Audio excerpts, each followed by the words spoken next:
We saw it coming. Edwin Sifuna, we saw it coming. Na usidhani watu ni wajinga. In Raila's burial, you asserted that you will not be part and parcel of the people who will destroy Raila's legacy and Raila's political party. Now you have proved that you are a hypocrite and you cannot coexist with your fellow politicians. Wewe ulikuwa unajifanya ya kwamba wewe ni mtu wa Raila. Wakati Raila alikuwa uhai, ulikuwa unapinga moves za Raila. Kumbe ulikuwa ushajua mpango yako ya hapo mbeleni. Edwin Sifuna, umetuonyesha ya kwamba hata kama Raila angekufa 2027 haungekuwa kwa ODM. Ulikuwa ushachagua njia yako. Kwa hivyo wewe Edwin Sifuna, kabla ya 2027 utakuwa umeisha na umedanganywa. Umedanganywa na pesa ya Uhuru Kenyatta.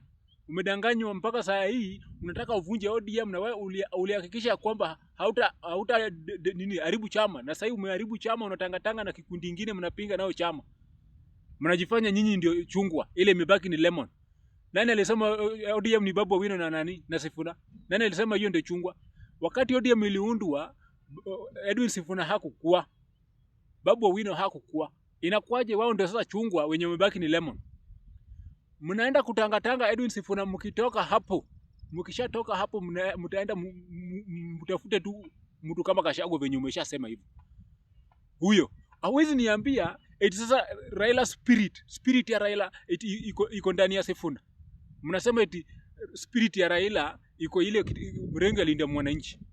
Raila alikuwa linda mwananchi, at the same time alikuwa analinda wananchi, at the same time he was seeking power na analinda ground. Huwezi niambia sasa Sifuna sasa yeye alikuwa kwa spirit ya Raila, na spirit ya Raila imetoka Kang'oka Jaramogi inapeleka Sifuna aende akaenda Gachagua. Tangu lini? Hiyo ni spirit ya Raila kweli? Eti spirit ya Raila inapeleka watu kwa Gachagua? Spirit ya Raila ipeleke watu kwa Gachagua waache Ruto?